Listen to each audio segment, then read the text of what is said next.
Hey, party people, what's going on? It's Necromancer134 here with my latest video. So this video is Snapshot14w02 nothing. And it's added quite a few things that I'm going to showcase. Basically, what I didn't want to do what everyone else was doing, where they would line up all the items and explain it. That's a great way to do it. I have done that in the past. I've just seen a few videos today, and I didn't want to essentially copy everything that I saw. So instead, I made a map for you guys. The link to it will be in the description, so you can download it and play it for yourself. This will showcase items and kind of the new features of the snapshot. I didn't get to everything because some things I couldn't figure out, but I hope you enjoy. And as always, don't forget to subscribe. And thanks for watching.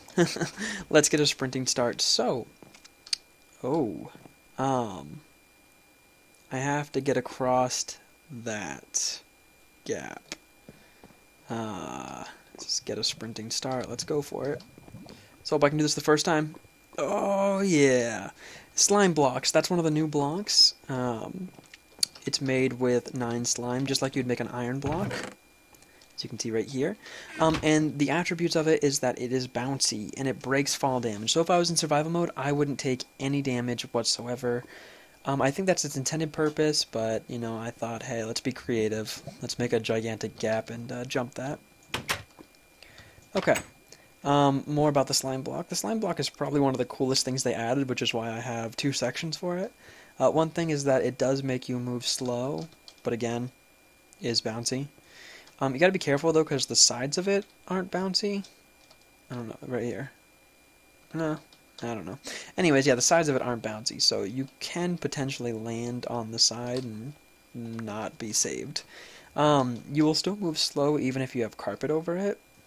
You will also still bounce even if you have carpet over it, and you will also not bounce. Or sorry, you will not bounce if you are on a half slab, but you still will move slower than you would if you were not, or if slime wasn't under it.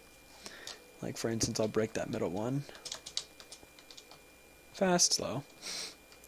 It's just a small difference, but still. Okay, one of the next things that they added was new types of stone. I always thought that certain blocks were kind of lacking in Minecraft, and when they did the world generation update, I was super happy, but now I'm even more happy. Some of the new stones, we got granite, diorite, I think is how you pronounce that, and andesite. These are all 3 real stones, and they also have polished versions of themselves. So we got polished andesite, polished diorite, and polished granite. And the recipes are as follow. It's just like if you were to make stone brick with stone, you just have to grab 4 of each thing and put it in kind of like a block formation. The next cool thing is that you can now craft chiseled blocks, and you do that with stone brick slabs. You put one over the other, and boom, you got a chiseled block. Chiseled blocks have always been in the game, or not always, but they've been in the game for a very long time, and they haven't been able to be crafted, and now we have that. You can also make mossy stone brick with stone brick and vines. However, you cannot make mossy cobble with the same recipe. Not sure why, but they thought mossy stone brick is more important. Which, you know, still really cool. But yeah, so that's what we got so far. The next thing, let's clear my inventory. The next thing is enchanting. If I was to look at this enchanting table, you see that we have 2 slots. One is empty where you put your item, and now we have a new slot that looks like lapis ore. If you said lapis ore, you would be correct. Thank you. Thank you, Necromancer. I am correct. But basically, lapis is for the enchantments. So if you want this first enchantment, you need to put 1 lapis in, just like it shows on the left side. If you want this middle enchantment, you need to put 2 inside. If you want this bottom one, you need to put 3.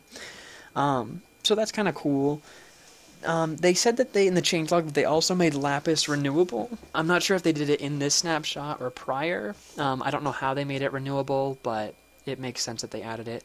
I am glad that they added this feature just because when you look at lapis, it's pretty, some people love it, but it's really only good for building and dyeing things, which, I don't know, not really my cup of tea. Now they actually have a really good use to them. They're needed pretty hard. Another thing for enchanting is that you can see the first enchantment that you'll get. So for instance, if I was to do this level 1 enchantment, I'm probably only going to get efficiency 1, but this level 2, I'm probably going to get a few enchantments, maybe 2, and then this level 3, I'm probably going to get 2 really good enchantments. And I can see that the first top one is going to be efficiency 4. So, I don't know. I like that now they gave you some sort of control, where before it was kind of a guessing game. Or at least for me, it was a guessing game. I have no idea what this gibberish means. But yeah. So I do enjoy that part that they added for enchanting. Beautiful library I built just for you guys. And dead squids. I'm not sure why they keep spawning, but hey. Water. Oh, there was also a water bug. When you place water, yeah, it doesn't work like it's supposed to. I'm not really going to go into it because it's not meant to happen, and it's going to be fixed pretty quick. Something really cool that I'm super happy about is repairing. Before, if you were to repair something like a diamond pickaxe, and I'm sorry, I didn't want to spend an hour breaking a diamond pickaxe, so I only broke it a little bit. It would cost quite a few levels, but even worse, if this was named or enchanted, it would cost so many levels to repair. For instance, I have a pickaxe that has 3 amazing enchantments on my homeworld, but if I went to repair that with just 1 diamond, so not even a full repair, just a little repair, it would cost 31 levels to repair. So, now what they have is that for every block you put in to repair something, it costs that level. So if I put 1 diamond, it's 1 level. If I needed to repair it more with 2, or at the most 3, it would cost 3 levels to repair. So it's dirt cheap to repair things. And also if I wanted to do a custom name, like I don't like that E in pickaxe, it would cost an extra level to name it. So if I had to repair something from the bottom up and name it, it would cost at most 4 levels. That takes nothing to get 4 levels. I'm super happy about what they did with that. It'd be a lot easier to repair things now. And then over here, just the same thing. Something really cool that they added was, or not added, but they revamped villagers. As you can see, these are 6 different villagers. Or, well, these 2 look exactly the same. What they did was they changed the identification, so now they actually have names. Up top you see they have Librarian, Cleric, Fisherman, Butcher, Fletcher, Armorer. They also, what they did was they revamped the sails. So before you'd only have 1 sail to choose from. Now, depending on what you get, they come with multiple sails. So the Librarian came with 2, Cleric came with 2, Fisherman came with 3, and so on. I don't know how many deals there's going to be. But anyways, they also revamped the deals that you get. So for instance, 18 pork chops for an emerald, 15 chicken for an emerald, yeah. 20 coal for an emerald. Oh, that's not very good. 6 emeralds for an iron helmet. 18 string for an emerald. 16 string for an emerald. 17 coal, and so on. They just changed the deals so that they're not exactly ripping you off like before you would give emeralds for really nothing in return. And also, adding the names really helps because this guy and this guy look exactly the same, but this guy's a Fletcher and this one's a Fisherman. So we always knew there was a difference between these villagers, but now it's specified and it's a lot easier to control and see. Another thing is doors. Awesome. Yes, doors. They changed the crafting recipe in a way. Not so much how to craft it, but the output of it.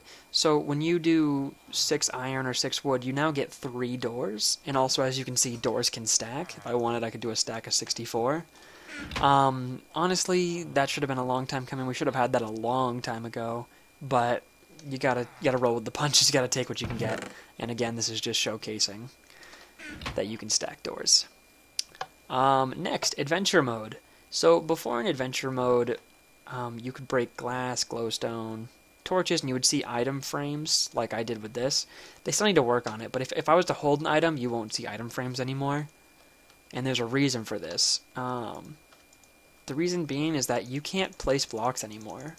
So I think the way they fixed that was by taking the item frame out if you hold an item, but if you have your fists, you still see the item frame. But you can't break torches. It doesn't even show you trying to break these blocks. You can't break glowstone, you can't break glass. However, if in a map you wanted to be that, or you wanted to be able to break something, the map maker can set tools. So for instance, I could set a pickaxe that can only break glass. So if I didn't want the person to be able to break torches, stone, wood, and so on, I could set it so the pickaxe will only be able to break glass. I really love these improvements. That's really cool. Adventure mode has been tweaked amazingly. I think that there's a lot of things that we can now do with these as map makers. But let's move on. I'm getting towards, this is the end. Nope, wrong command. Let me change the time. And now we go into the command block stuff. There's a lot of command block stuff, and I'll try to talk about it, but your best bet would be to look it up, because there's a lot that I don't understand still. For instance, we have an @E. That's the new thing, like @P, @R, @A. @E controls entities. So, for instance, this minecart, or that chest, or those villagers, or creepers, or etc.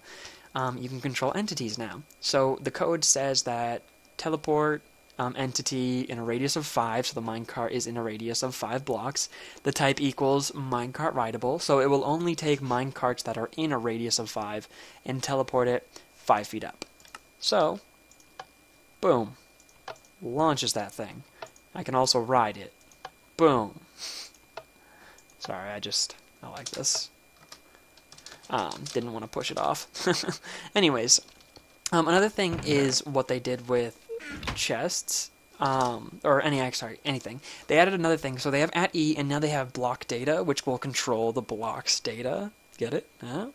And this one says that the block data of the block above me needs to include blah blah blah blah blah blah blah blah this item. So as you can see, there's 10 pork chops in here. If I was to take these 10 pork chops out and press the button, we have 10 pork chops. If I was to leave those 10 pork chops in, press this button, we have 10 pork chops. If I'm to put this pork chop over here, we have 10 pork chops. If I was to put 64 iron doors in, we have 10 pork chops. What this does is it overwrites the data in the chest and puts in what the code says it should put in. I think this is really useful, especially for map making. Instead of having to have like a set amount of items in the world, we can kind of give it to them in the form of a chest. I don't know, I just really like that. Kind of like a reward system that you could do after something happens. But let's see. This was supposed to be a lock and unlock station, but I cannot get it to work. I don't know what's wrong. But basically, I'm pretty sure it's the position that I have on the chest and the codes, but I can't figure out the correct code. But anyways, boom. Block data, yada yada yada, X, Y, and Z, and then this is to unlock it, actually, even though it says lock.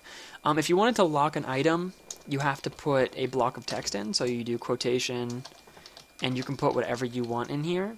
I'm not doing any subliminal messages or anything, quote, hint, hint. But yeah, so you'd have to put subscribe or whatever you want, secret or chest or lock or whatever, inside there, and then if you wanted to unlock it, you would have a different command block that only has this code in it, which would then unlock the chest. If you try to open an a locked chest, it'll make a door opening sound, and at the bottom of the screen it will tell you the chest is locked. Unfortunately, though, I could not figure out how to do this. Another cool thing, especially for map makers, is the difficulty is saved per world. This isn't just for map makers, this is for everyone. Sorry, I'm saying so much. Gosh darn it, I hate that. When I go into options, if I do difficulty, peaceful. If I was to leave this world and go in my other world, which is on normal, my difficulty would remain normal. Whereas if I come back here, it remains peaceful. Prior to this, your difficulty would be whatever you left it at. So if I had it on normal, no matter what world I went on, would be normal. That's really cool. And also, they added locking. So, lock world difficulty. Are you sure you want to lock the difficulty of this world? This will set the world to always be peaceful, and you will never be able to change that again. If I was loading, or if I was uploading this map like I am, and only wanted it to be in adventure mode, I could set it to adventure mode and lock it, so no one could change it when they're inside. This is great because normally when people join an adventure map, you have this a roundabout way to become in adventure mode, where this is kind of, it sets everyone in adventure mode to begin with. A lot easier, a lot better in my personal opinion. The next thing is little optimization. They made the main world, the nether, and the end run on separate threads. So if I'm in the main world, only the main world loads. If I'm in the nether, only the nether loads, and etc. The end, blah, blah, blah, blah, blah. That's really cool. It should make your game run a little bit faster, but again, we have to wait for the bug fixes to come out, because there still could be some issues that this snapshot brings. But yeah, that's pretty much everything I could figure out. I hope you enjoyed the fact that I put in some time to make the map to showcase some of these items. Definitely please leave a like, favorite, and a comment below. Definitely comment though. I love to hear your feedback. I'm starting to get a little more with the more subscribers I come. I'm almost at 100, and I do have a special surprise once I get to that 100 subscriber mark. So you guys help me. I just need 2 more, and I will make a video giving you guys a little something. But as always, thanks for watching, and you have a wonderful time. And do not forget to stay tuned to check my next video. Thanks. See you guys later.